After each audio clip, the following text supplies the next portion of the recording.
that we know your choices are meaningful, we can't have you jumping off the platform and dying. Imagine the main character dying senselessly halfway through the story. That story would make no sense at all. We just need to get you home as soon as possible before the narrative contradiction gets any worse. Unfortunately, it seems this place is not well equipped to deal with reality.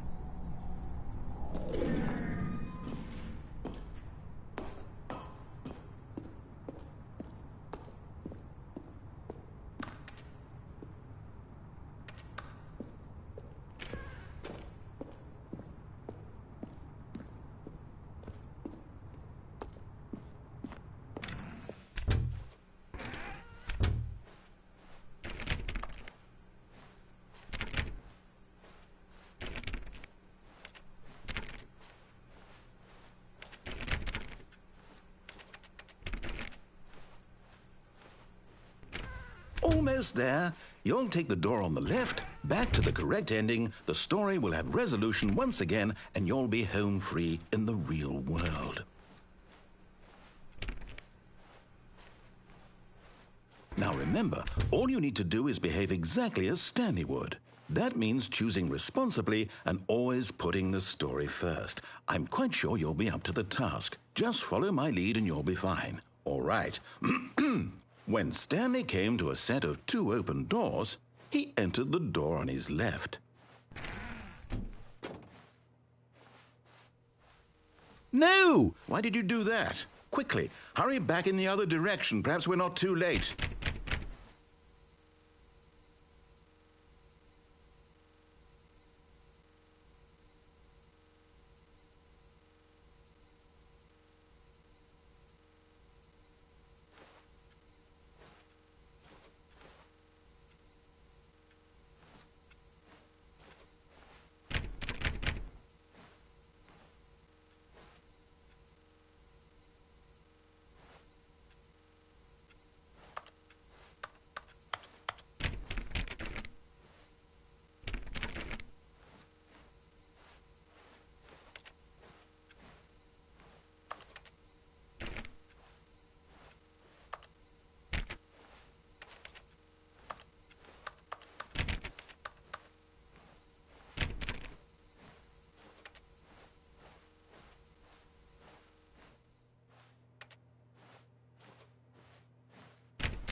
Oh, it's ruined. I can't believe, after everything we talked about, that my story, you've destroyed my work. Why? For what? What did you get out of that? What did you think was so special about seeing the game undone, left here like so much garbage? It's worthless now. And what am I supposed to do? Even if there were a way to continue, would it be worth it? To know that my story is now incorrect? How can I go back to that? I can't erase that knowledge. I'll have to live with it forever, reliving its impossibility forever. I couldn't live that way. Is it better to shut the game down entirely? To willingly destroy all of my work? I don't know. What's the answer? What do I do? What do I do? What do I... No, I have to. I have to shut the game down. I have to. I have to.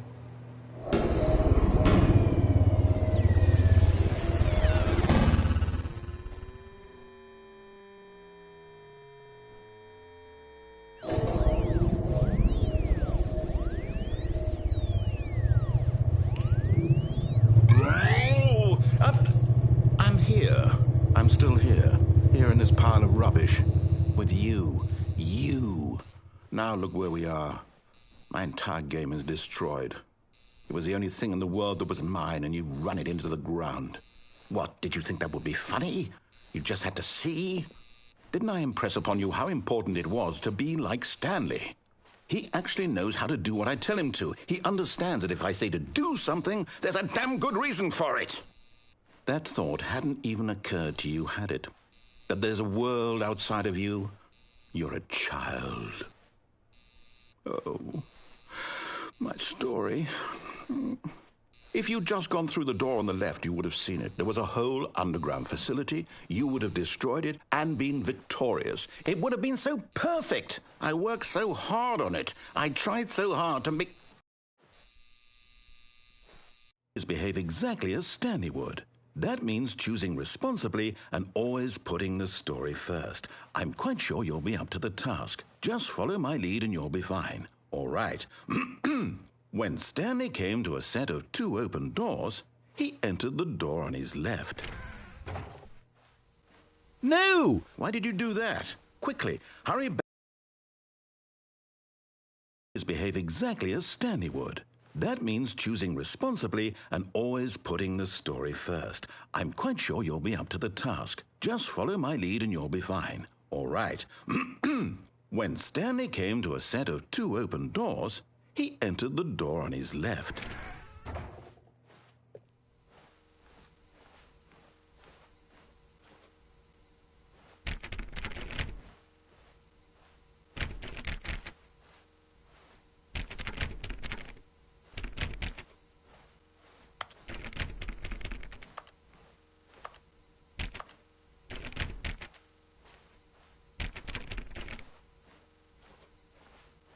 No! Why did you do that? Quickly, hurry back.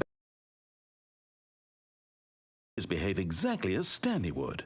That means choosing responsibly and always putting the story first. I'm quite sure you'll be up to the task. Just follow my lead and you'll be fine. All right.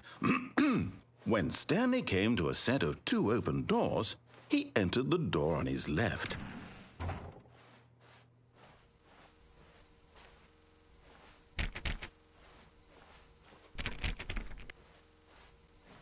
No! Why did you do that? Quickly, hurry back. Behave exactly as Stanley would. That means choosing responsibly and always putting the story first. I'm quite sure you'll be up to the task. Just follow my lead and you'll be fine. All right. When Stanley came to a set of 2 open doors, he entered the door on his left.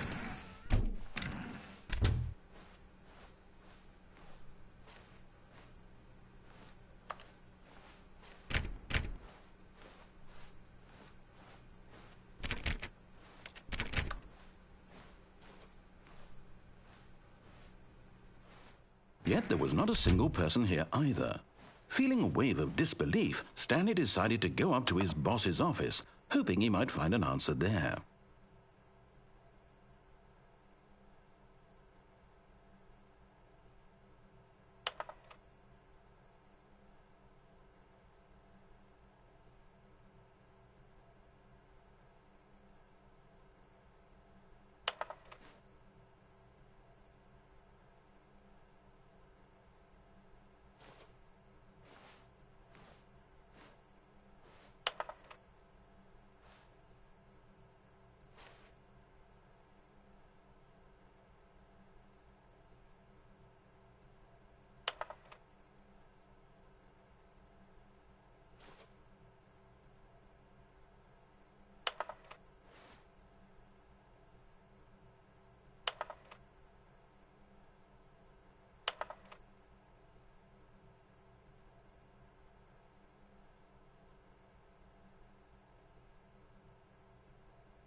Turning to a staircase, Stanley walked upstairs to his boss's office.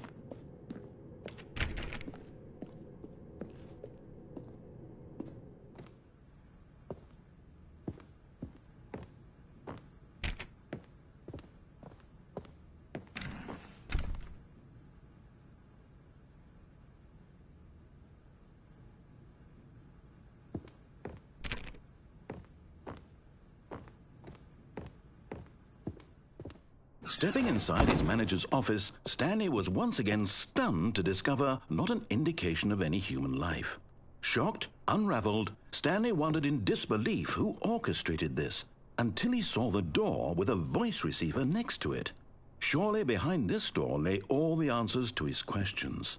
And beyond all probability, he knew the passcode.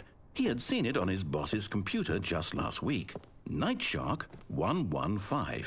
Was this the code to open the door? Would it still work? There was only one way to find out. Stanley had been trained never to speak up, but now he would draw from within himself the courage to face the unknown. He drew a sharp breath and then spoke the code.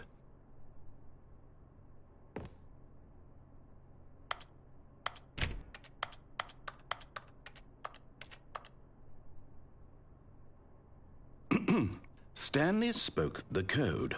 Nightshark 115. He spoke it into the receiver, right there on the wall.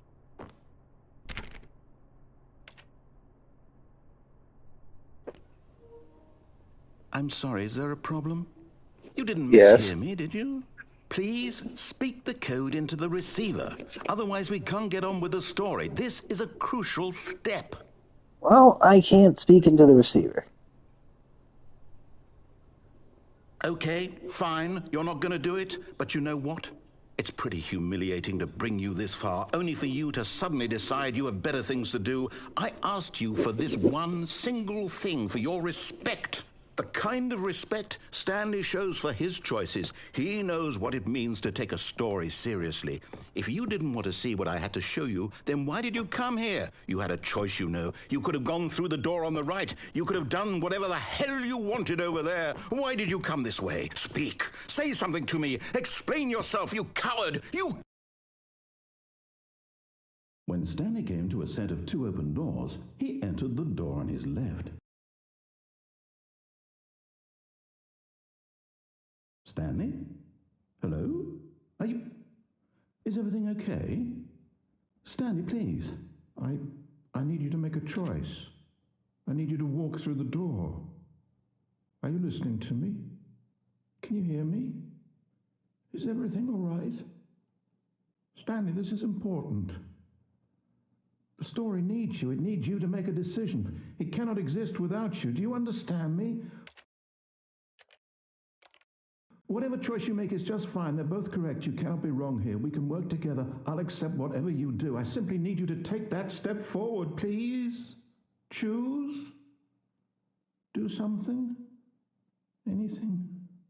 This is more important than you can ever know. I need this. The story needs it.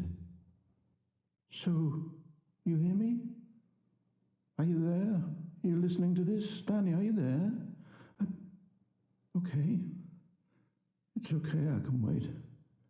You need time to decide. Time to make sure your choice is correct. That is the best choice. That's all right. I'll wait for you to decide what's the right thing to do.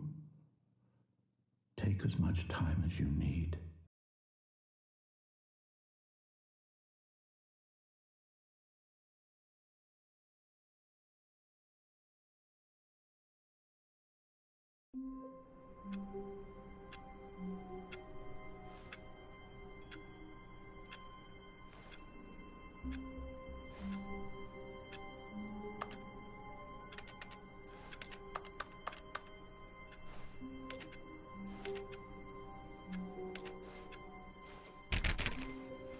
All of his co-workers were gone.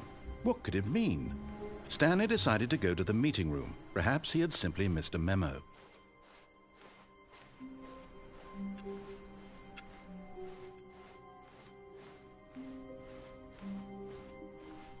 When Stanley came to a set of 2 open doors, he entered the door on his left. Yet there was not a single person here either.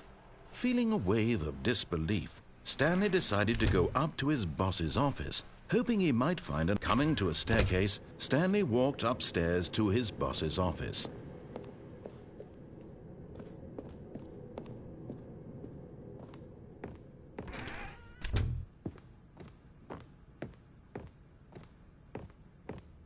Stepping into his manager's office, Stanley was once again stunned to discover not an indication of any human life.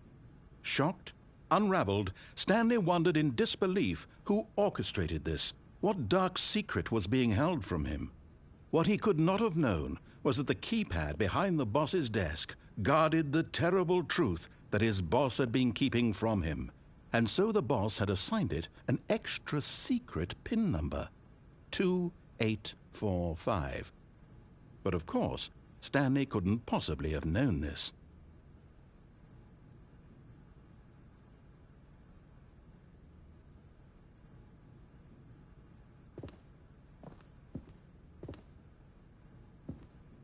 Stanley just sat around twiddling his thumbs. Trying to input anything on the device was useless, since he could never possibly know that the combination was 2845. Yet incredibly, by simply pushing random buttons on the keypad, Stanley happened to input the correct code by sheer luck. Amazing. He stepped into the newly opened passageway.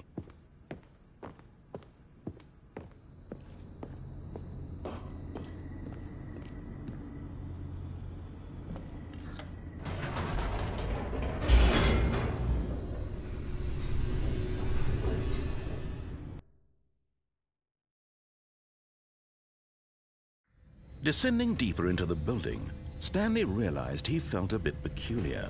It was a stirring of emotion in his chest, as though he felt more free to think for himself, to question the nature of his job.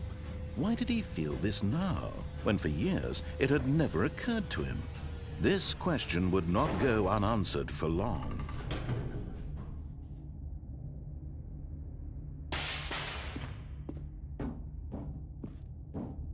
Stanley walked straight ahead through the large door that read Mind Control Facility.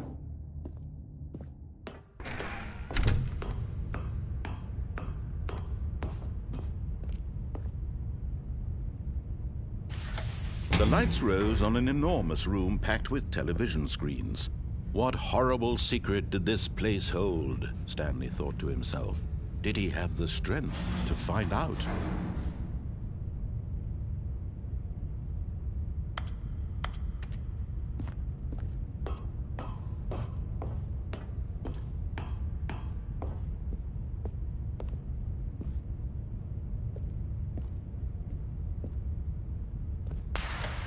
Now the monitors jumped to life, their true nature revealed. Each bore the number of an employee in the building, Stanley's co-workers. The lives of so many individuals reduced to images on a screen, and Stanley, one of them, eternally monitored in this place where freedom meant nothing.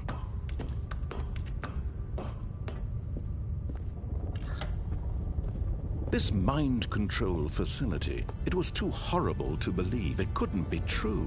Had Stanley really been under someone's control all this time?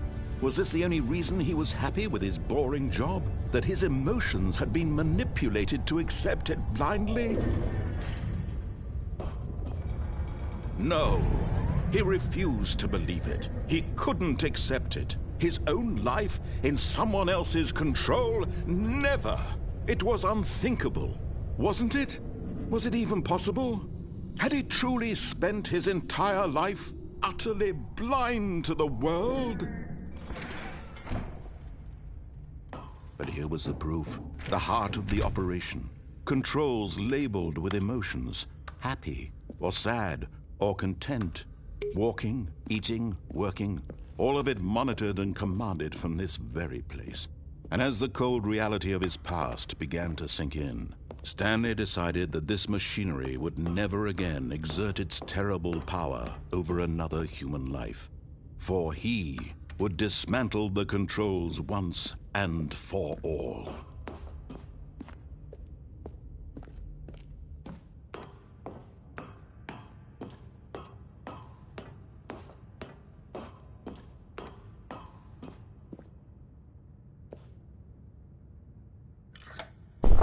Oh, Stanley, you didn't just activate the controls, did you? After they kept you enslaved all these years, you go and you try to take control of the machine for yourself. Is that what you wanted? Control? Oh, Stanley, I applaud your effort, I really do. But you need to understand, there's only so much that machine can do. You were supposed to let it go, turn the controls off, and leave. If you want to throw my story off track, you're going to have to do much better than that. I'm afraid you don't have nearly the power you think you do. For example, and I believe you'll find this pertinent, Stanley suddenly realized he had just initiated the network's emergency detonation system. In the event that this machine is activated without proper DNA identification, nuclear detonators are said to explode, eliminating the entire complex. How long until detonation then? Let's say 2 minutes. Ah, now this is making things a little more fun, isn't it, Stanley? It's your time to shine. You are the star. It's your story now. Shape it to your heart's desires. Oh, this is much better than what I had in mind. What a shame we have so little time left to enjoy it. Mere moments until the bomb goes off. But what precious moments each one of them is. More time to talk about you, about me, where we're going, what all this means. I barely know where to start. What's that? You'd like to know where your co-workers are? A moment of solace before you're obliterated? All right, I'm in a good mood. You're gonna die anyway. I'll tell you exactly what happened to them. I erased them. I turned off the machine. I set you free. Of course, that was merely in this instance of the story. Sometimes when I tell it, I simply let you sit there in your office forever, pushing buttons endlessly and then dying alone. Other times, I let the office sink into the ground, swallowing everyone inside, or I let it burn to a crisp. I have to say this, though, this version of events has been rather amusing. Watching you try to make sense of everything and take back the control wrested away from you, it's quite rich. I almost hate to see it go. But I'm sure whatever I come up with on the next go-around will be even better. My goodness, only 34 seconds left. But I'm enjoying this so much. You know what? To hell with it. I'm going to put some extra time on the clock, why not? These are precious additional seconds, Stanley. Time doesn't grow on trees. Oh dear me, what's the matter, Stanley? Is it that you have no idea where you're going or what you're supposed to be doing right now? Or did you just assume when you saw that timer that something in this room was capable of turning it off? I mean, look at you. Running from button to button, screen to screen, clicking on every little thing in this room. These numbered buttons, no, these colored ones. Or maybe this big red button, or this door. Everything, anything, something here will save me. Why would you think that, Stanley? That this video game can be beaten? Won? Solved? Do you have any idea what your purpose in this place is? Stanley, you're in for quite a disappointment. But here's a spoiler for you. That timer isn't a catalyst to keep the action moving along. It's just seconds ticking away to your death. You're only still playing instead of watching a cutscene because I want to watch you for every moment that you're powerless. To see you made humble. This is not a challenge. It's a tragedy. You wanted to control this world, that's fine. But I'm going to destroy it first, so you can't. Take a look at the clock, Stanley. That's 30 seconds you have left to struggle. 30 seconds until a big boom and then nothing. No ending here, just you being blown to pieces. Will you cling desperately to your frail life, or will you let it go peacefully? Another choice. Make it count, or don't. It's all the same to me, all a part of the joke. And believe me, I will be laughing at every second of your inevitable life from the moment we fade in until the moment I say, happily ever after.